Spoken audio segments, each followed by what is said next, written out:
The thundering hoofbeats echoed across the dusty plains as Lillian Ashcroft ran for her life, her torn dress catching on sagebrush while the horizon stretched endlessly before her. She could hear her brothers' voices behind her, growing closer with each passing moment, their threats carried on the hot Montana wind of 1876. Her lungs burned as she pushed forward through the tall grass, the small town of Silverton still miles away, when suddenly she spotted a lone figure on horseback cresting the hill ahead of her, her last hope in a desperate flight. Ryan Drake adjusted his hat against the setting sun, squinting at the unusual sight before him, a woman running frantically across open country, clearly in distress. Behind her, dust clouds signaled approaching riders. Something in her desperate flight triggered every protective instinct he possessed. Without hesitation, he spurred his chestnut stallion forward, closing the distance between them in seconds. "Help me," Lillian gasped as she stumbled to a stop, her golden hair falling loose from its pins, blue eyes wide with terror. "My brothers, they're coming." Ryan glanced over her shoulder at the approaching dust cloud, then reached down his hand. "Take my hand, miss." When she hesitated, he added firmly, "They'll never touch you again." Something in his steady gaze and the set of his jaw convinced her. Lillian grasped his outstretched hand, and with one swift motion he pulled her up behind him on the horse. "Hold tight," he commanded, and she wrapped her arms around his waist just as he wheeled the horse around and galloped toward the ridgeline, where the rocky terrain would give them cover. The sound of shouting grew louder behind them, but Ryan's stallion was sure-footed and swift. He guided the animal expertly through a narrow passage between two rock formations, then down into a tree-lined gully that would hide their tracks. "You're safe now," Ryan said over his shoulder once they were deep in the cover of cottonwoods. "I'm Ryan Drake. I've got a cabin not far from here where you can rest." "Lillian Ashcroft," she replied, her voice trembling. "My brothers, they sold me to a man 3 times my age who's already buried 2 wives. When I refused, they—" Her voice broke. "They said they'd drag me to the altar by force." Ryan's jaw tightened. "No one's forcing you to do anything anymore, Miss Ashcroft." As the sun dipped below the horizon, they arrived at a modest cabin nestled against the foothills. A small corral held 2 other horses, and smoke curled from the chimney. "My foreman must have lit the stove," Ryan explained as he helped Lillian down. Her legs nearly buckled beneath her, and he steadied her with gentle hands. "Easy now." Inside, the cabin was simple but clean. A main room with a stone fireplace, a small kitchen area, and 2 doors leading to what Lillian assumed were bedrooms. "You can wash up in there," Ryan gestured to one door. "I'll find you something to wear. Those brothers of yours might still be searching." Lillian stood in the small bedroom, staring at her reflection in the cracked mirror. Her face was smudged with dirt, a small cut on her cheek where a branch had caught her. Her expensive dress, once a point of pride for her family's status in Silverton, was torn and filthy. As she washed her face in the basin Ryan had provided, she heard the cabin door open and voices speaking in low tones. Fear seized her heart again until Ryan knocked softly on the bedroom door. "Miss Ashcroft, I've brought you some clothes. They belonged to my sister when she visited last year. And my foreman's wife is here, Mrs. Jenkins. She can help you if you need anything." Relief flooded through Lillian. A woman's presence meant safety, respectability. "Thank you, Mr. Drake." Later, dressed in a simple blouse and skirt that were a bit too large but clean, Lillian joined Ryan and the Jenkinses in the main room. Mrs. Jenkins, a motherly woman with kind eyes, had prepared a simple stew that smelled heavenly. "You poor dear," she clucked, serving Lillian a generous portion. Mr. Drake told us what happened.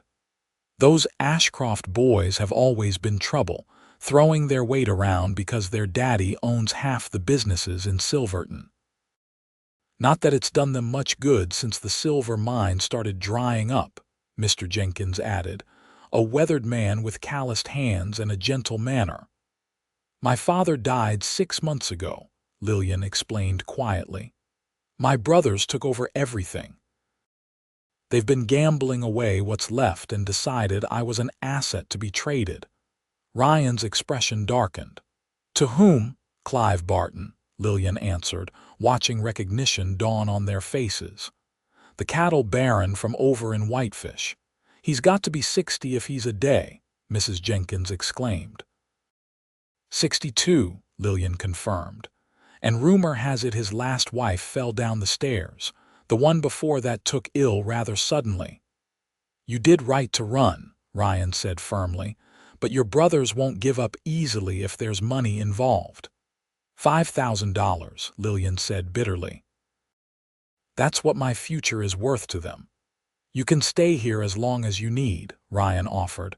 I've got plenty of room and Mrs. Jenkins comes by most days. No one would think to look for you here. I can't impose. It's no imposition, Ryan insisted. My ranch is small, but we get by. The Jenkinses have the cabin just down the way. You'll be safe here. That night, lying in the unfamiliar bed, Lillian listened to the sounds of the Montana wilderness outside the window. For the first time in months, she felt something close to peace. Ryan Drake was a stranger, yet something about his steady presence made her feel safer than she had since her father died. Morning came with golden light streaming through the small window. Lillian found Ryan already up, cooking breakfast over the stove. I hope you like flapjacks, he said with a small smile. It's about all I can manage without burning. They smell wonderful, she replied, noticing how the morning light caught in his dark brown hair, how his eyes crinkled at the corners when he smiled. Over breakfast, Ryan told her about his ranch. He'd come west after the war, bought the land cheap, and slowly built it up. It wasn't large, just 40 head of cattle and a few horses, but it was his. What will you do now? He asked her. Lillian stared into her coffee. I don't know. I have an aunt in San Francisco, but I've no money to get there. Everything I owned was in my brother's control. We'll figure something out, Ryan promised. For now, you're welcome here. The days fell into an easy pattern. Lillian helped Mrs. Jenkins with household tasks, grateful to be useful. She learned to cook on the wood stove, to mend shirts, to gather eggs from the small henhouse behind Ryan's cabin. Ryan spent his days working with the cattle or mending fences, often returning tired and dusty, but always with a smile for Lillian. In the evenings, they would sit by the fire, and Ryan would read from one of his small collection of books, Emerson, Thoreau, even Shakespeare. You're an educated man, Mr. Drake, Lillian observed one evening. Ryan, please, he corrected gently. And yes, my mother was a schoolteacher. She made sure I knew more than just cattle and horses. He closed the book. What about you? What did you dream of before? Before my life fell apart, Lillian smiled ruefully. I wanted to teach like your mother. My father supported the idea, but my brothers thought it beneath our family station. 2 weeks passed in this peaceful routine, until one morning Mr. Jenkins rode up to the cabin in a hurry. The Ashcroft boys are in town, asking questions. Someone must have seen something.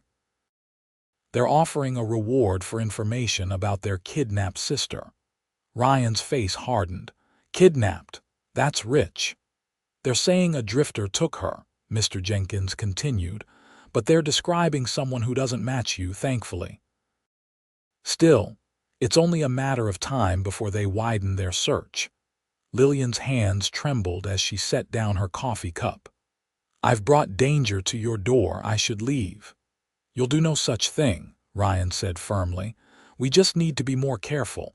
No trips to town for any of us for a while. That night, unable to sleep, Lillian stepped outside for some air.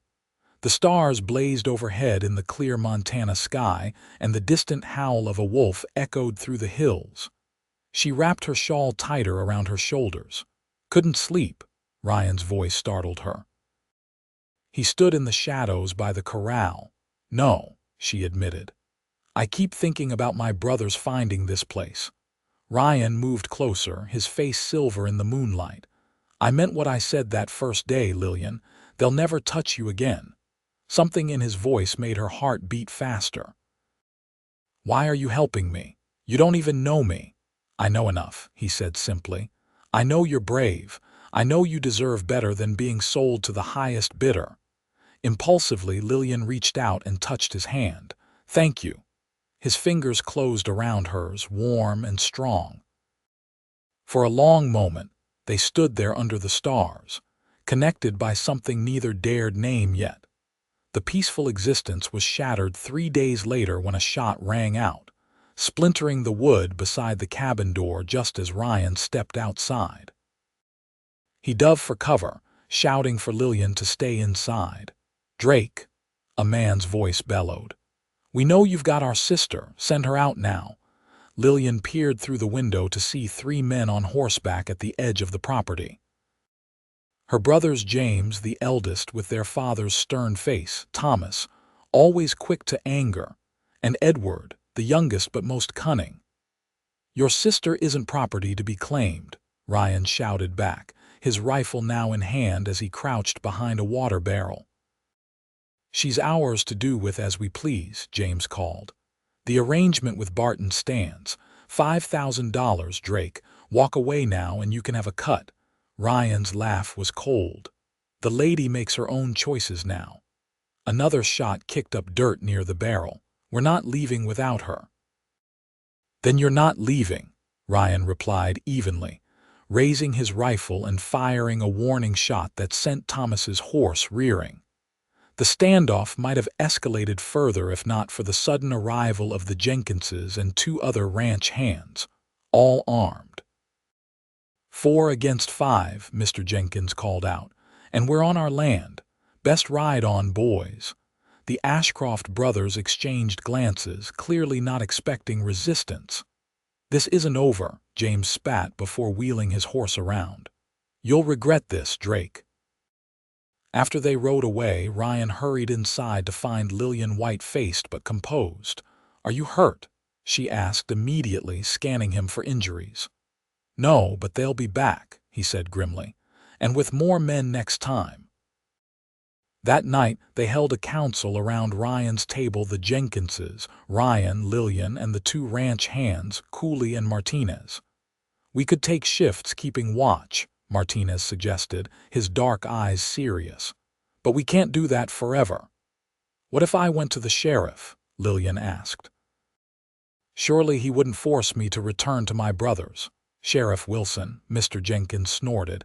"He's in the Ashcroft's pocket, has been for years." "Then I should leave," Lillian insisted. "Go to my aunt in San Francisco." "Alone," Ryan shook his head. "They'd find you before you crossed the state line." Mrs. Jenkins, who had been quiet, suddenly spoke up. "There is another way." She looked meaningfully between Ryan and Lillian. "If you 2 were married, her brothers would have no claim on her. A husband's rights supersede a brother's." The room fell silent. Lillian felt heat rise to her face as she dared a glance at Ryan, whose expression was unreadable. "It's just a thought," Mrs. Jenkins added hurriedly. "For legal protection, you understand." Ryan cleared his throat. "Could I have a moment alone with Miss Ashcroft?" The others filed out, leaving them in awkward silence. "I would never presume," Ryan began. "It's a practical solution," Lillian cut in, staring at her hands folded in her lap. Ryan knelt beside her chair, forcing her to look at him. "Lillian, I won't use your predicament to trap you in another unwanted arrangement. If we did this, if I offered you my name, it would be only for your protection. You would be free to go to your aunt whenever it was safe. I would expect nothing from you." Lillian studied his earnest face, the strong line of his jaw, the kindness in his hazel eyes, the small scar above his right eyebrow. In 3 weeks, she had come to respect this man, to enjoy his company, to feel something stirring whenever he was near. "And if I didn't want to leave?" she asked softly. Something flickered in Ryan's eyes, hope, perhaps. "Then you would always have a home here. But I won't have you feel obligated, Ryan," she interrupted gently. "In these weeks, you've shown me more consideration and respect than any man I've known since my father. I think I could be happy as your wife if you truly wanted me." His hand closed over hers. "I've wanted you since I saw you running across that field, so brave and determined, but I never thought—" "Nor did I," she admitted with a small smile. "Life has strange turns." The next morning, they rode into the neighboring town of Clearwater, where the Ashcrofts had less influence. The judge was a friend of Ryan's from his cattle drives, a fair man who listened gravely to their situation. "I'd be honored to perform the ceremony," he said after hearing their story. "And I'll file the papers myself in the county seat. Your brothers won't be able to challenge it." The ceremony was simple and quick. Mrs. Jenkins had lent Lillian a blue dress, something borrowed and blue in one, she'd said with a wink. Ryan wore his best shirt, freshly pressed, and had actually trimmed his beard for the occasion. As they exchanged vows, Lillian was surprised by the emotion that welled up within her. This had begun as a practical arrangement, but as Ryan slipped a simple gold band onto her finger, his mother's, he told her quietly she felt as though something profound and true was happening. "I now pronounce you man and wife," the judge declared. "May your union be blessed with happiness and long life." Ryan hesitated only a moment before leaning down to place a gentle kiss on Lillian's lips, their first. The touch sent warmth spreading through her entire body, and when he began to pull away, she impulsively rose on her tiptoes to prolong the contact, her hand coming to rest against his cheek. When they parted, Ryan's eyes were dark with something that made her heart race. They spent their wedding night at Clearwater's small hotel, both acutely aware of the changed dynamic between them. Ryan insisted on taking the chair, leaving Lillian the bed. "Ryan," she said softly as he arranged a blanket over himself in the uncomfortable-looking seat, "this is a real marriage. At least, I would like it to be." He looked up, surprise and hope warring in his expression. "Lillian, I don't want you to feel I don't feel obligated," she assured him, moving to stand before him. "I feel cherished, protected. And if I'm honest, I've been thinking about you as more than my protector for some time now." Ryan stood slowly, his height making her tip her head back to maintain eye contact. "I've been falling in love with you a little more each day," he confessed, his voice rough with emotion. "Then come to bed," she whispered, taking his hand. "Come to your wife." Their return to the ranch was met with knowing smiles from the Jenkinses and hearty congratulations from the Hands. Life settled into a new routine, but now with shared meals, shared work, shared nights in the bedroom that was now theirs together. Lillian flourished in her new role as Mrs. Drake. She learned to ride, insisted on helping with the ranch work, and started teaching the basics of reading and arithmetic to Martinez's children when they visited. Ryan watched her bloom with a sense of wonder, amazed that this brave, beautiful woman had chosen him. Each night as they lay together, he would trace the contours of her face in the darkness, memorizing every detail. "I never thought I could be this happy," he told her one night, weeks after their wedding. "Nor I," she replied, nestling closer to him. "It seems impossible that something so wonderful could come from such terror." But the peace couldn't last. A month after their wedding, they received word from a friend in Silverton that the Ashcroft brothers were gathering men not just for a search party, but what sounded more like a small army. "They're saying you kidnapped their sister and forced her into marriage," the messenger reported. "They've convinced some folks you're holding her against her will." "That's absurd," Lillian exclaimed. "I chose this. I chose Ryan." "They don't care about the truth, madam," the man said apologetically. "They're after the Drake Ranch now. Word is they've discovered there's copper on this land. Between that and their wounded pride." Ryan's jaw tightened. How many men? At least 15. Maybe more by now.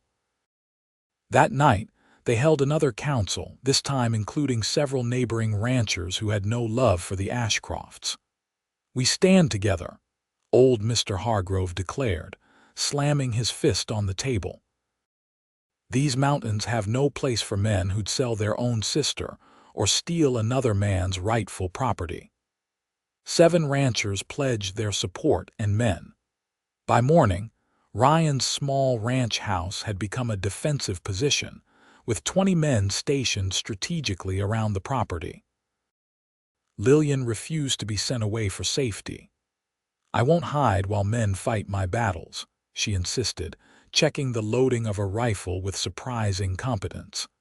At Ryan's raised eyebrow, she smiled grimly. "Father taught me, said a woman alone should know how to protect herself." "You're not alone anymore," Ryan reminded her softly. "No," she agreed, touching his face. "And I won't lose what we've found." The Ashcroft party arrived at dawn, 20 men strong as predicted. James Ashcroft rode at the front, his face twisted with rage when he spotted Lillian standing on the porch beside Ryan. "So the witch has bewitched you properly," he sneered. "No matter. We're taking her back, and this land too." "Your sister is my lawfully wedded wife," Ryan called back, his arm around Lillian's waist. "Judge Thornton performed the ceremony himself. As for my land, it's been legally mine for 5 years." "Copper's been found on your northern ridge," Thomas Ashcroft called out. "Worth 10 times what this ranch is as grazing land." "Then I'm fortunate it's my copper," Ryan replied evenly. "Now turn around and ride out, or there'll be bloodshed none of us wants." James laughed harshly. "You and what army, Drake?" At his signal, the defenders rose from their positions behind rocks, from the barn, from the nearby trees. 20 rifles trained on the Ashcroft party. "This one," Ryan answered simply. What followed was a tense standoff, with neither side willing to fire the first shot. Finally, Edward Ashcroft, always the most calculating, spoke up. "Perhaps we've been hasty," he said smoothly. "If our sister truly married of her own free will—" "I did," Lillian called out firmly, "and I want nothing more to do with any of you." "You're no brothers of mine, not since you tried to sell me like cattle." "We have witnesses to the ceremony," Ryan added, "and friends in the territorial capital who would take a very dim view of your actions here today. Leave now, and we'll call it done." James looked ready to argue, but several of his men were already backing their horses away, clearly having no stomach for a fight against equal numbers over another man's wife and property. "This isn't over," James spat, but even he could see the battle was lost. With a vicious yank on his reins, he wheeled his horse around and galloped away, his brothers and remaining men following reluctantly. The defenders waited until they were well out of sight before erupting in cheers. Lillian sagged against Ryan in relief, and he swept her into his arms, holding her tightly. "It's over," he murmured against her hair. "Truly over now." That night, after their friends had departed with promises to remain vigilant, Ryan and Lillian sat on their porch, watching the stars emerge in the vast Montana sky. "I was thinking," Ryan said, his thumb tracing circles on the back of her hand, "about what your brothers said, about the copper." Lillian tensed. "You're not worried they'll come back?" "No, word will spread about today they've lost face, and Edward at least is smart enough to know when he's beaten." He paused. "But the copper, If it's really there, it could mean a lot for us, for our future." "Our future," Lillian repeated, savoring the words. "What are you thinking?" Ryan's eyes were bright with plans. "We could expand the ranch, build a proper house, maybe start a school you could teach like you wanted." Lillian's heart swelled. "You do that. Support my teaching." "I want you to have everything you've dreamed of," he said simply. "And I hope, that might include a family someday if you wanted." Lillian turned to face him fully, taking both his hands in hers. "Ryan Drake, I already have more than I ever dared dream. A home, safety. A man who sees me as a person, not property." She leaned forward to kiss him softly. "But yes, I would like to teach, and yes, I would very much like to have children with you." His smile was radiant. "Then that's what we'll do." The next 3 years brought changes to the Drake Ranch. The copper vein, while not as extensive as first rumored, provided enough capital to expand their operation. Ryan built a larger house with a proper library for Lillian, and a room specifically designed as a schoolroom. Word spread that Mrs. Drake was offering education to any child within riding distance, regardless of background. Soon, a dozen children arrived each day, the offspring of ranchers, miners, and even a few from the small Crow settlement to the east. Ryan watched his wife flourish in her role as teacher with immense pride. And when she told him, in the spring of their 3rd year of marriage, that they would need to prepare the nursery, his joy knew no bounds. Margaret Rose Drake was born on a crisp autumn morning, with her father pacing anxiously outside while Mrs. Jenkins attended the birth. When Ryan was finally allowed in, the sight of Lillian holding their daughter, tired but radiant, brought him to his knees beside the bed. "She's perfect," he whispered, touching the infant's tiny hand with reverent fingers. "She is," Lillian agreed, smiling down at their daughter's shock of dark hair already so like her father's. "Our own little miracle." On clear evenings, the family could often be found on their wide porch, Ryan with his arm around Lillian, baby Margaret sleeping peacefully in her mother's arms as they watched the sunset paint the Montana sky in hues of gold and purple. "You ever think about that day?" Ryan asked once as they sat together. "The day I found you running across that field." "Often," Lillian admitted. "I was so terrified. I had no idea where I was running to, only what I was running from." Ryan's arm tightened around her. "I thank God every day that I was riding that ridge at that exact moment." Lillian leaned her head against his shoulder. "Do you remember what you said to me, when you reached down your hand? That they'd never touch you again," Ryan recalled softly. "And they never did," Lillian whispered, turning to kiss him as their daughter slept peacefully between them, safe in the home they had built together from courage, defiance, and love.